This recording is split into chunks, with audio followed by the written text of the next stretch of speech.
안녕하십니까. 닐드림슨입니다.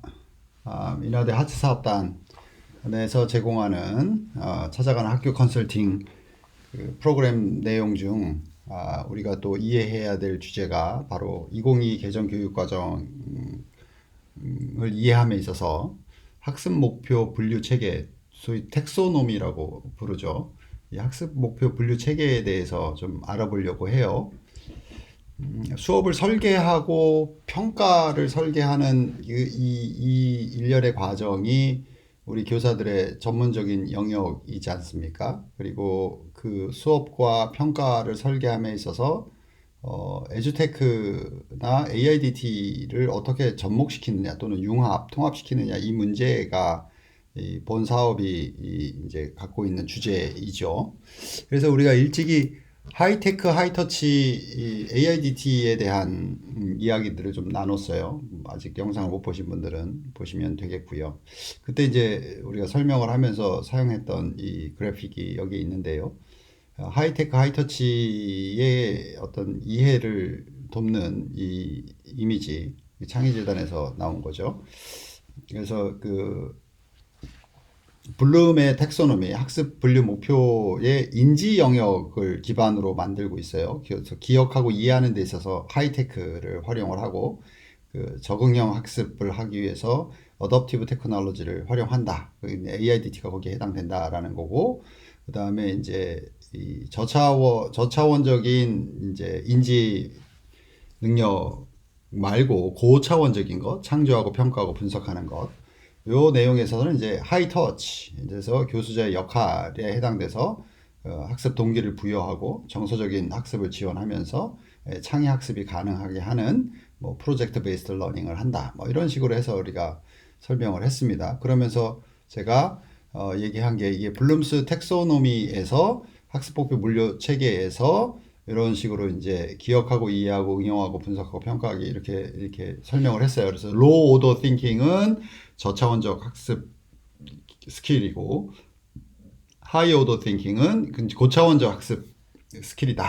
뭐 고차원적 사고 능력이다. 이렇게 이제 이해를 했죠. 그죠?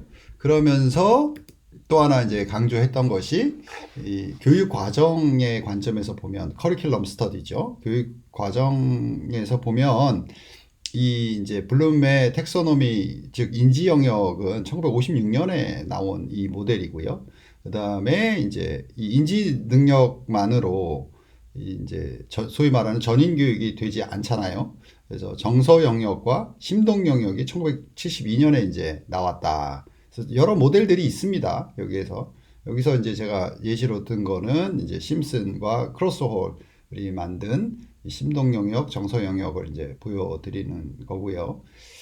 이걸 이제 보여드리는 이유는 인지 영역만 있지 않다라는 거를 좀 이제 강조하는 거고요. 그래서 이거를 블룸의 학습 목표의 3영역이다 이렇게 이제 부릅니다. 그래서 이제 좋은 교육 과정, 그러니까 교육 과정, 커리큘럼에 기반하고 좋은 수업을 설계하고 평가를 설계한다는 건 이제 인지 영역, 정서 영역, 심동 영역을 다 아우른다 이렇게 이제 이해하시는 게 맞고요. 또 하나 우리가 이제 알고 있는 것 중에 하나가 바로 이 블룸의 인지 영역에 대한 개정판이 나왔다는 거죠. 2001년에, 그러니까 1956년에 이제 만든 이후에 심동 영역과 정서 영역에 대한 학습 분류 목표가 나오고, 그 다음에 2001년에는 이제 그 블룸과 함께 블룸의 인지 학습 목표 분류표를 만들었던, 함께 했었던 당시 제자들이죠. 앤더슨, 특히 이제 크로스홀 이 학자가 2001년에 이제 개정판을 내요. 그러면서 이제 평가하고 종합하는 것이 이제 뒤바뀌었죠. 뒤바뀐 건 아니고 평가하는 게 이제 하위 단계로 내려가고 종합하는 게 이제 없어지고 창작하기로 이제 바뀌었고요.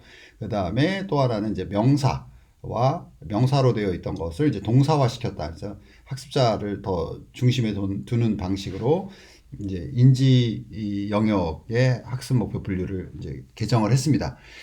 자, 근데 이제 여기서 이제 제가 말씀드리고 싶은 거는 우리가 이제 2022 개정 교육 과정의 내용 체계의 3차원과 이제 연결을 시키려고 하는 거예요. 그래야 수업 설계와 평가 설계가 가능하기 때문에 그렇습니다. 그래서 이제 이 블룸의 텍사노미가 이제 이런 개정의 과정을 거쳤지만 사실 많은 비판이 있습니다. 그래서 그에 따른 대안들이 있었다라는 것을 좀 알아야, 그래서 우리가 지금 이 지식이해 과정기능 가치 태도라고 하는 내용 체계의 3차원 또 3요소라고 부르기도 하는데요. 이 3요소를 가지고 수업과 평가를 설계하는 거구나라는 이해를 할 수 있기 때문에 이제 준비를 했는데요. 이 블룸의 텍사노미가 갖고 있는 여기서 이제 두 버전이라고 하면 1956년 버전과 2001년 버전을 말하는 겁니다. 이 두 버전 모두 다 학습에 대한 좀 잘못된 비전을 제시하고 있다는 이제 비판을 받고 있어요. 그 이유는 학습을 계층적이거나 선형적인 단계별로 이루어지는 과정이 아닌데 학습이 이 부분은 이제 학습 경험 디자인 영상을 좀 참고하시면 왜 21세기 교육에서 또는 4차 산업혁명 시대에 우리가 또 디지털 대혁신 또는 디지털 교육혁신에서 학습 경험에 주목하는가 이 설명을 좀 보시면 더 잘 이해가 되실 겁니다. 여하튼 그 학습이라고 하는 것이 이런 계층적이거나 단계적으로 이루어지는 것이 아닌데 그렇게 이루어진다라고 착각하게 한다는 거죠. 예를 들면 이런 겁니다. 우리가 창작하고 평가하기가 고차원적인 사고방식이다, 인지능력이다 라고 했을 때 저기에 이르기 위해서는 우리가 잘 기억하고 이해하고 적응하고 이런 식으로 단계별로 올라가야 된다라고 착각하는 거예요. 그러다 보니까 대부분의 수업 설계가 저 평가하고 창작하기에서 이루어지는 게 아니라 기억하기부터 시작하다 보니 저쪽에 이루어지는 일은 거의 없죠. 그러니까 대부분의 수업이 기억하고 이해하기 중심으로 설계되어 있고 간혹가다 적용하기 정도로 마치는 거죠. 그러니까 사실은 저차적 인지 능력을 개발하는데 주력했었다. 이렇게 이제 평가할 수가 있는 거죠. 그래서 이러한 이제 기능들 중에 하나를 다른 것과 또 분리시켜서 할 수 있다. 그러니까 이제 기억하기, 적용하기, 분석하기를 따로 떼어서 할 수 있다라는 착각을 불러일으킨다라는 거예요. 그 다음에 또 하나는 이러한 기술들 중에 일부는 다른 것들과 보다 더 어렵고 덜 중요하다. 뭐 이런 식의 인상을 준다는 거예요. 그래서 고차원적인 것이 평가하고 분석하기, 창작하기니까 이게 더 중요한 거고 기억하고 이해하는 건 중요하지 않은 거야. 뭐 이런 식으로도 볼 수 있다라는 인식의 오류를 일으킨다라는 거예요. 그래서 학생들이 이 배움을 일으킬 때에 학습이 생성되거나 또 학습이 발생했을 때 실제로 학생의 마음속에서 일어나는 통합된 과정을 이 통합된 과정을 봐야 학습 경험을 우리가 설계할 수 있는 건데 이걸 못하게 한다라는 거예요. 그래서 이런 문제점에 대한 비판이 꽤 오랫동안 있었습니다. 당연하겠죠. 이런 비판이 있었기 때문에 새로운 모델들이 제시됐는데 안타깝게도 이 새로운 모델들에 대한 대중화 또는 우리 교사 연수에서 좀 많이 안 다루는 것 같아요. 그죠? 예를 들면 이런 겁니다. 2003년에 이제 핑크가 제시했던 의미 있는 학습 경험을 조직하려면 이렇게 이제 6가지 영역에 대한 고민들을 했는데 여기서 보면 creating significant learning experiences라고 하잖아요.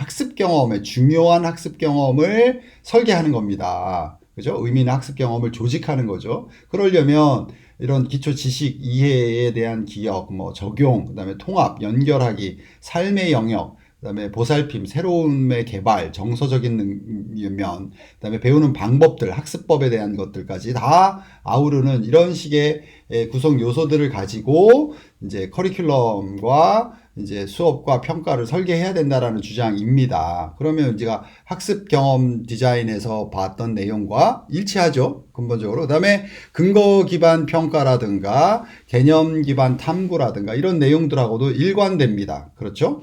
네. 그다음에 일레리스라고 하는 사람도 2009년과 2015년에 이런 보다 좀 체계화되어 있는 학습 목표, 학습 영역을 제시하고 있어요. 그래서 기능과 감각과 통합이 이루어지고 그 사이에 내용과 자극이 있고 그걸 통해서 습득이 일어나는데 상호작용을 통해서 그러니까 협업과 의사소통을 통해서 기존에 있는 기능에 해당되는 지식이나 이해나 기법들이 이제 학습자가 동기와 정서, 의지를 가지고 서로 작용하면서 이제 진정한 학습이 발생한다, 학습 경험이 이루어진다라고 제시하고 있는 거죠. 그건 역시 우리가 이미 보았던 개념 기반 탐구라든가 근거 기반 평가라든가 그 다음에 역방향 설계라든가 거기서 주장하는 학습 경험과 일치하는 그러한 그 학습 영역을 제시하는 모델이다 이렇게 이해할 수가 있고요.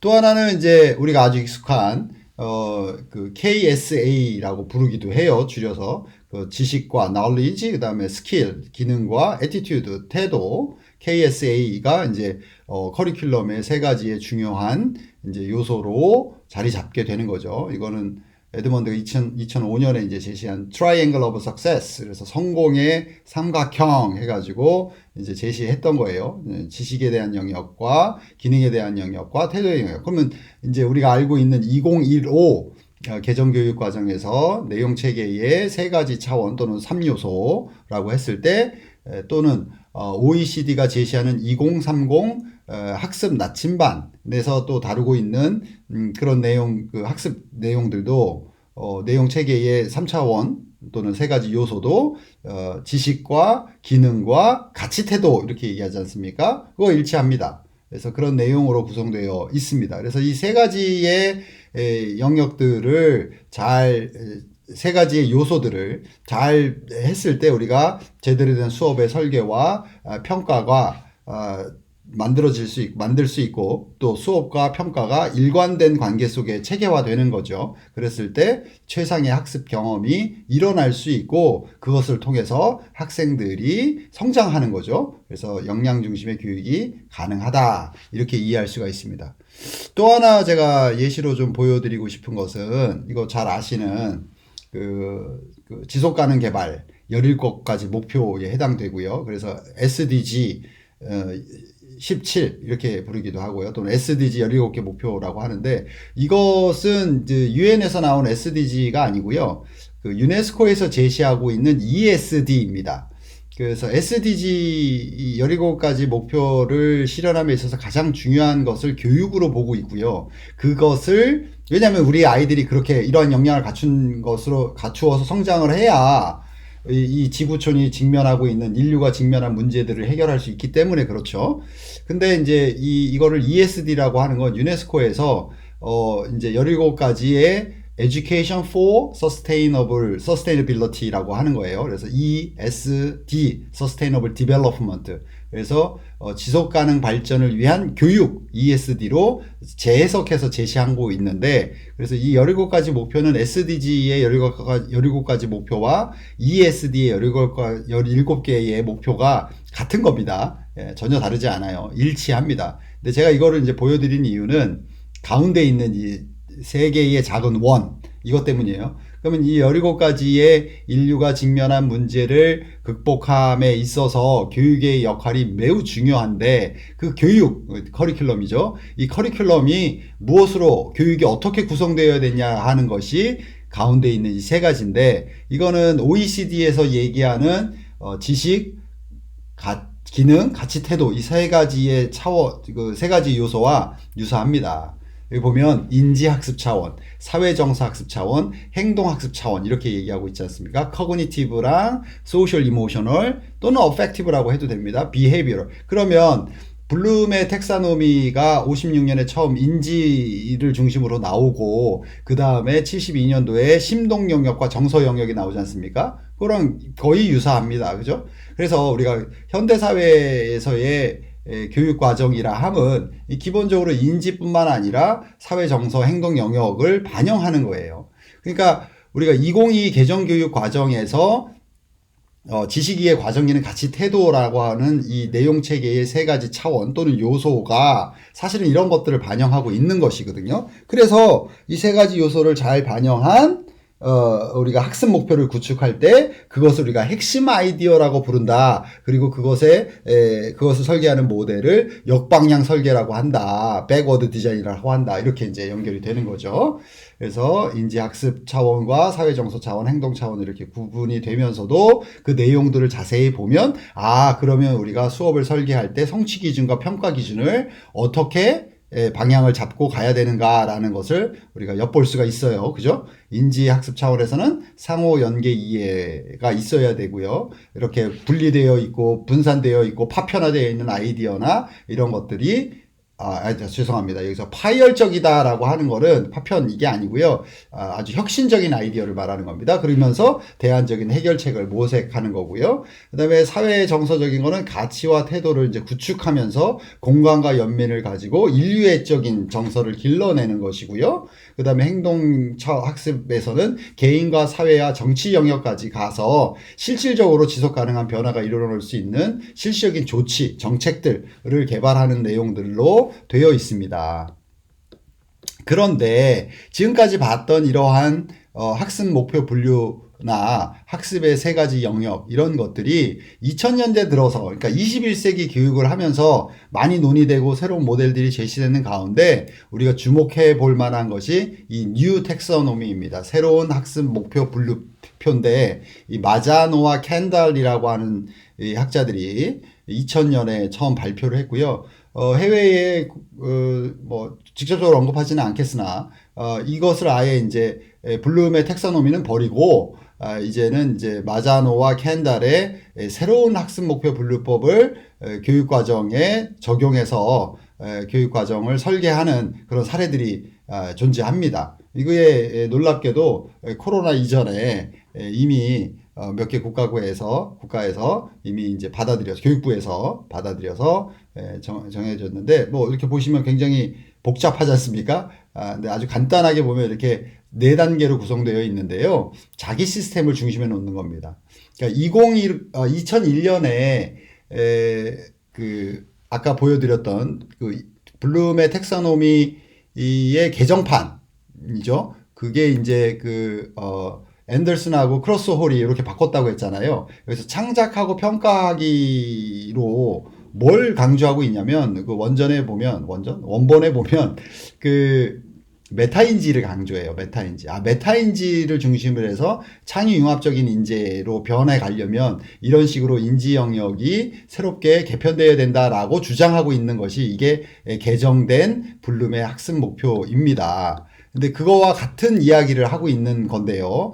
이 마자노와 캔달의 새로운 이 텍소노미는 중심을 뭐에 두냐면 자기 시스템에 줍니다. 그러니까 학습자 자신이 갖고 있는 시스템이에요. 그러니까 자기 자신인 거죠. 그래서 지식의 중요성에 대한 믿음이라든가 자기 효능감에 대한 믿음, 그다음에 지식과 연계되어 있는 어떤 다양한 감정들까지를 자기 시스템으로 보는 거고, 그러니까 일종의 학습 경험에 해당돼요. 내 자신이 갖고 있는 학습 경험이 사실은 우리가 어떤 배움이 일어날 때 메타인지를 작동시킨다라는 겁니다. 메타인지는 이제 학습 목표를 구체적으로 세우는 것, 내가 무엇을 잘하는지 못하는지, 내가 어떤 과정을 거쳐서 어떤 학습 목표를 성취하려고 하는 건지, 내가 어떤 식으로 학습 전략을 짜고 있는지, 지식의 실행은 어떻게 이루어지는지, 어떤 식으로 관찰하는 것인지, 그 다음에 어떤 식으로 해서 그 정확성을 확인할 수 있는지, 이런 식으로 메타인지 시스템을 학습자가 학습 경험을 통해서 작동시킨다라는 거예요. 그러니까 그러면 어떻게 되냐면 인지 영역의 기능들을 가져다가 이제 쓰는 거예요. 그래서 이해력 중심으로, 분석 중심으로 지식의 활용이라든가 기억도 이렇게 인지 시스템을 작동시킨다라고 해서 사실은 이제 핵심 내용이 자기 시스템과 메타인지 시스템에 되는 거고요. 그 하단에 이제 재료가 되는 지식의 영역들이 있는 거죠. 정보로서의 지식, 정신작용 절차로서의 지식, 정신육체 작용 절차로서의 지식, 이렇게 이제 구성된다라고 말하는 거예요. 이거를 이제 이런 이제 다이어그램으로 우리가 이렇게 보면 새로운 과제가 딱 등장했을 때, 그죠? 이거에 기존의 학습 경험, 나의 시스템, 셀프 시스템으로 그냥 수행할 수 있다. 그러면 다른 어떤 새로운 학습 전략을 우리가 갖지 않고 그냥 기존에 있는 방식으로 이 문제를 해결해 버리면 돼요. 그래서 행동이 유지되겠죠. 역량의 변화가 없어요. 그죠? 근데 새로운 과제가 들어왔는데 자기 시스템으로서 이제 작동하는 거죠. 누구라고 쓴 거는 제가 이제 이게 나라는 거예요. 나 자신, 학습자 자신을 말하는 거예요. 자기 시스템과 이제 메타인지 시스템 또는 상위인지 시스템이 나 자신이라는 거죠. 이게 새로운 과제예요. 그죠? 새로운 과제가 아니면 현 행동을 유지하는 거고, 새로운 과제라고, 새로운 거네? 이거 도전할 만하네? 도전해야 하는 거네? 라고 했을 때 이해가 되는 거고, 그러면 이제 메타인지 시스템을 작동을 해서 인지 영역들의 기능들을 작동시키는 거죠. 그러면서 지식이 이제 인지 시스템을 통해서 처리가 되고 그러면 그것이 다시 나에게로 돌아오는 이런 과정에 있는 거죠. 그래서 지식과 자기 시스템 간의 직접적인 연결이 아니기 때문에 이런 메타인지 작동이 필요하다라는 거예요. 그러면 이제 개념 기반 탐구라고 하는 것이 지식이 어떻게 구성되어 있는지를 알고 나의 학습을 설계해서 내가 개념 기반에서 지식의 구조로 들어가는 것과 일치하지 않습니까? 자기 시스템을 통해서 이것의 그 어려움의 여부를 파악하고 새로운 과제로 인식한 다음에 거기에 맞는 메타인지에 따라서 학습 전략을 구축하고 그 학습 계획과 전략에 따라서 정보 처리를 일으키는 인지 기능들을 작동시키는 거죠. 그럼으로써 지식이 나의 것으로 만들어지거나 나의 것으로 흡수되는 거죠. 그러면서 내가 성장하는 방식으로 해서 자기 시스템이 다시 이제 내가 상위인지와 자기 시스템이 작동하면서 내가 성장하는 거다. 이렇게 이제 그 흐름을 알 수 있는 거죠. 저는 제가 설명하면서 잘 이해가 되셨을 거다라는 추측이 되는데 그러신지 잘 모르겠네요. 이해가 되실 거라고 생각해요. 굉장히 논리적이잖아요. 인과관계가 맞지 않습니까? 그래서 이제 좀 그래도 이게 생소하니까 예시로 이제 제시하고 있어요. 이 마자노와 켄달이 제시하고 있는 예시를 이제 번역을 해봤는데요. 예시를 두 개만 준비했습니다. 시간 관계상요. 다른 예시들도 있기는 해요. 근데 이제 여기 보시면 론이라는 학생이 있는데 뭐 이렇게 게으른 학생이라고 볼 수 있지만 사실은 게으르지는 않다. 이제 그런데 종종 뭔가 어떤 학습 계획이 있으면은 실행하지 않고 좀 이렇게 주의가 산만하다 이렇게 이제 이해하시면 되고요. 그다음에 론이는 주어진 일을 항상 완수하지는 않아요, 그렇죠? 게으른 건 아니지만 종종 그 계획을 실행하지 않는다고 해갖고 주의가 좀 산만하고 이리저리 막 옮겨 다닌다고 해요. 그런데 못하더라도 성취할 수 있는 능력에 대해서 높은 평가를 받는 자신감 있는 학습자다. 그러니까 자기 효능감이 좀 높은 친구예요. 내가 열심히 안 해서 그렇지 열심히 하면 내가 이거 할 수 있다. 그래서 자기 효능감이 좀 높은 학습자다. 이렇게 이제 평가를 하는 거고요. 그러니까 자기 시스템, 로니가 갖고 있는 자기 시스템과 그 메타인지에 대한 이해인 거예요, 이게. 그래서 로니가 가장 도움이 그럼 필요한 분야가 뭐냐라고 했을 때, 자기 시스템은 있어요. 자기 효능감은 있어요. 메타인지를 잘 작동시키면서 정서적으로 좀 반응을 갖게 하도록 우리가 학습 경험을 설계해야 하는 거죠. 그래서 이 프로젝트가 몇 가지 선택을 이제 허용해 주는 거죠.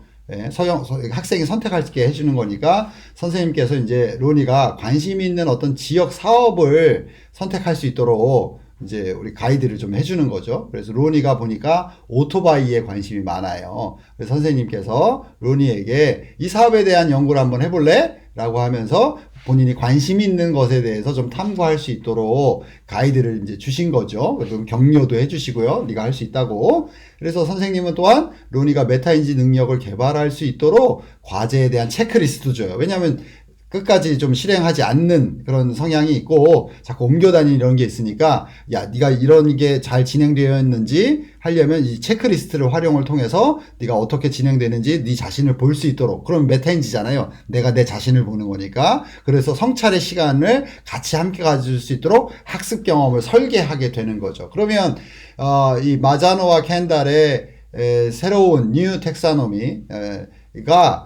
이런 메타인지와 자기 시스템 활용을 통해서 이 학생의 최적의 학습 경험을 설계하는 것이 되는 거죠. 그 다음에 예시 2 보면 이제 제시카의 이야기인데요. 제시카는 기본적인 단어들의 정의를 배우면서 단원을 시작해요. 그러니까 이거는 일종의 로컬 러닝이라고 하거든요. 글로벌 러닝과 로컬 러닝은 뭐냐면 글로벌 러닝은 우리가 이제 책을 가지고 이제 공부를 한다고 했을 때 대체로 전체적인 어떤 그림을 이해하고 나서 필요한 부분을 좀 찾아 읽는 경향이 있어요. 그러니까 뭐 예를 들면 책을 샀는데 목차를 먼저 본다든가 아니면 인덱스 색인을 보면서 키워드를 찾아가지고 그 해당되는 페이지를 읽은 다음에 이게 더 흥미가 있고 더 봐야 된다는 생각이 든다면 그 관련된 페이지나 그 챕터들을 읽어내는 방식의 이 글로벌 학습이거든요, 이게. 근데 이제 이 제시카는 로컬 학습에 해당돼요. 이 뭐냐면 스텝 바이 스텝 한다는 얘기예요. 책을 읽을 때 처음부터 첫 페이지부터 읽기 시작해서 끝 페이지까지 가는 거죠. 이런 학습 스타일을 갖고 있는 거죠. 제시카가 로컬 이제 러닝 스타일인데요. 뭐 그 외에도 이제 뭐 키네스틱이라든가 비주얼이라든가 뭐 이런 학습 스타일이 있습니다. 이래서 선생님께서는 다른 시스템을 통해서 제시카의 학습을 이제 지원해야 되겠다라고 이제 결정을 하신 거죠. 그게 뭐냐면 이제 운동 선수별로 통계를 이제 비교해 보라고 하면서 우리 이제 제시카가 해야 될 일들은 매칭하는 거, 서로 이제 연결시켜보고 비교해보는 거죠. 그래서 매칭의 종류를 좀 모델링 해봐라라는 이제 과제를 설정하는 거죠. 그래서 제시카가 이제 더 연구할 수 있도록 하기 위해서 야구의 한 분야를 선택하는, 이제 얘가 이제 그 선수별 통계를 하면서 야구라고 하는 분야, 야구 내에 이제 하나의 분야를 선택하게 하는 어떤 지점에 이르면 선생님께서 제시카에게 얘기를 하는 거죠. 이 부분에서 네가 한번 결정을 내려봐라. 어떤 식으로 좀 통계 처리를 하는 게 좋겠느냐, 어떤 내용으로 하면 좋겠느냐라는 자기 결정 권한을 이제 주는 거예요. 그러면서 자기 결정 권한에 해당되는 메타인지 사고를 장려하는 거죠. 그죠? 그래서 선생님께서는 프로젝트의 중요한 시점에 이르르면 또 다른 친구들하고 이제 성찰할 수 있는 소그룹 성찰의 시간을 정해서 제시카가 자기가 한 일에 대해서, 자기가 한 공부에 대해서 어떻게 진행되고 있는지 성찰하고 그것을 일기로 쓰게 합니다. 이것도 역시 학습 경험을 설계하는 겁니다. 그죠? 그래서 제시카의 기하학 선생님께서 지식 영역에 있는 것은 물론이고, 지식 영역은 물론 인지나 메타인지 시스템을 다루면서 제시카가 수학에서 고차적인 사고력을 키울 수 있도록, 그리고 새로 배운 것들을 새로운 상황에 적용할 수 있는 가능성들을 높여주는 거죠. 그야말로 최적의 학습 경험을 설계했다. 진정한 맞춤화 교육이다. 이렇게 이해하실 수가 있어요. 이해되시죠? 예. 제가 굳이 이제 그 마저너와 켄달의 이제 그러니까 뉴 텍소노미를 이렇게 소개한 이유는, 기존에 있는 이제 블룸의 텍소노미의 기본에서 우리가 이제 그 수업과 성취 평가를 설계했는데 그것에 대한 한계가 있어요. 그리고 21세기 교육과 그다음에 디지털 교육 혁신의 교육이 추구하는 방향에 있어서 매우 제한적이어서 그것을 이해하는 걸 돕기 위해서, 그리고 2022 개정 교육 과정에서 말하는 내용 체계의 세 가지 차원 또는 요소, 지식 이해, 과정 기능, 가치 태도, 이 세 영역에 대한 좀 종합적인 이해가 접근되었을 때 우리가 그야말로 에듀테크를 활용하거나 AIDT를 활용해서 최적의 학습 경험을 설계할 수 있는 그런 수업을 설계하고 성취와 평가를 설계하는 역량을 갖추게 되니까 이런 예시를 가지고 설명을 했습니다. 자, 정리를 하면 이렇습니다. 한번 보시죠. 우리가 이제 커리큘럼을 구성할 때 사회적, 문화적, 경제, 정치적, 생태적 그런 요청들이 있어요. 그런 것들을 반영하기 때문에 이런 교육적 또 맥락 속에서 우리가 평생학습이나 세계시민교육이나 AI 디지털 교육, 지속가능 발전 교육, 문화 다양성 교육 등 이런 것들을 우리가 이제 교육 내용으로 받아들이고 교육 과정화 시킨 거죠. 또 범교과라고 부르기도 하죠. 이런 것들은. 왜 이걸 범교과라고 부르는지는 뭐 기회가 되면 또 설명을 드리고요. 그래서 이제 이런 것들을 우리가 교육 과정에 넣으면서 교수 학습 방법에 대해서 이제 고민해요. 페다고지를. 그러면서 그것은 학습 이론에 기반하고 있죠. 그래서 교육 방법이나 정책이나 담론들이 이것을 통해서 형성됩니다. 그래서 이 얘기만 하면은 선생님께서 너무 이론적이야. 너무 추상적이야. 우리의 현실을 너무 몰라. 이렇게 이제 반응을 보이실 수가 있어요. 그죠? 근데 우리가 정말 이제 교사로서 다루는 영역은 이런 것들에 기반되어 있는 교육 내용 체계예요. 교육 과정의 내용 체계. 그래서 지식의 과정에는 가치 태도 이렇게 보시면 이 학습의 차원인 거거든요. 이게 다 이제 연결되어 있는 건데, 이 연결시켜 놓지 않는, 그러니까 이게 실행 연구를 해보면 이제 바로 드러나요, 사실은. 교수 모델을 우리가 설계하고 또 교육적 맥락, 예를 들면 AI 디지털 교육의 중요성을 이해했어요. 이게 필요하다. 그렇다고 하면은 구현주의라든가 컨스트럭셔니즘 또는 뭐 연계주의라든가 메타 커넥티비즘이거든요. 커넥티비즘이라든가 뭐 휴머니즘이라든가 이런 학습 이론에 근거해서 이제 교수 방법에 따른 어떤 새로운 모델들을 설계하고 그것들을 평가와 성취와 평가 기준으로서의 이런 가치 태도, 지식 이해, 과정 기능으로서 또 설계해서 평가하고 학생들의 인지 영역의 변화, 사회 정서의 변화, 행동의 변화를 관찰하거나 확인할 수 있으면 이게 이제 통합적으로 다가온다라는 거죠. 그렇지 않고 이 현장과 괴리되어 있는 뭐 너무 이론적이야 이렇게 이제 받아들이는 건 그 현장에서의 실행 연구와가 연결되어서 뒷받침되어지지 않으니까 이게 이제 막연하게 이제 다가온다. 이제 그런 걸 이해하시면 되는데 여기서 제가 강조하는 건 이거잖아요. 그 AIDT와 하이테크 하이터치에서도 언급을 했었죠.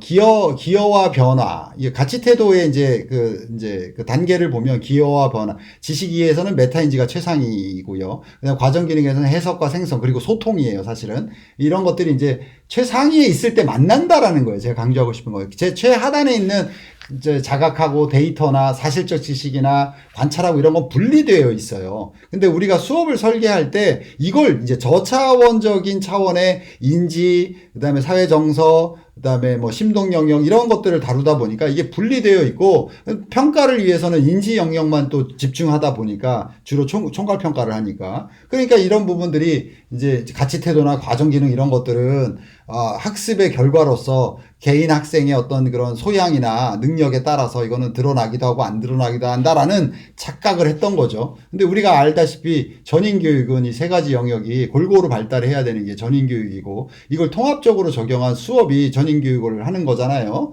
그죠? 그리고 이제 이것이 이루어지려면 제가 이렇게 빨간색으로 하이라이트 한 것은 뭐냐면 기여하고 변화하고 메타인지 지식 해석 영역이 있으니까 각각의 최상위 고차적인 영역에서 수업이 설계됐을 때 역으로 내려와야 된다라는 거예요. 그리고 이것이 세 가지로 설계됐을 때 그걸 기준으로 했을 때 이것이 통합된 진정한 교육의 수업의 모델이 수업이 설계될 수 있다. 이거를 이제 강조하기 위해서 이렇게 빨간색으로 해놨고요. 그다음에 역방향 설계가 이루어져야 된다는 거예요. 위에서 내려와야 된다는 거죠. 그래서 그렇게 설계했을 때 이제 그야말로 역량의 변화, 그다음에 아이들의 성장 이런 식으로 해서 행동 영역, 인지 영역, 사회 정서 영역의 변화가 일어나면서 이제 아주 성숙해지는 개인으로 성장할 수가 있겠죠. 뭐 그래서 학습 목표 분류 모델에 대해서 이렇게 쭉 훑어보면서 예전에는 인지 중심이었지만 시간이 지나면서 다른 영역의 중요성이 강조되고 학습 경험을 설계하는 쪽으로 이동하면서 2000년에 들어서서는 이렇게 메타인지 중심의 그러니까 블룸의 텍사노미 개정된 텍사노미조차도 2001년에 나온 그 앤더슨과 크로스월이 제시한 것에서도 메타인지의 중요성을 강조해요. 그 다음에 이 마자너와 켄달이 제시하고 있는 새로운 텍사노미에서도 역시 메타인지를 더 체계화시키고 구체화시켜서 학습의 경험이 설계될 수 있는 어떤 토대를 제공하고 있다라는 거죠. 그 이후에 이제 학습 경험 디자인도 2000년대 초반에 이제 나왔거든요. 21세기. 그러니까 테크놀로지가 교육으로 통합되면서 그런 이제 새로운 영역들이 이제 등장하게 된 것인 거죠.